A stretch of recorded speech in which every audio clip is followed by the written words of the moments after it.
Hey guys, just doing a video of my new dirt bike, YZ125 2006. Brought it in bits so I can build it.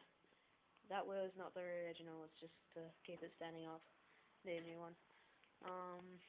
Yeah, pretty stock. Only $450.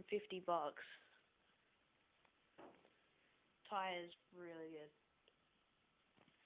And yeah, need to rebuild the whole thing. Sorry, the video cut out. And yeah, that's about it. Looks pretty good. Can't believe it was only $450, so yeah. YZ125. Seat was in really good nick.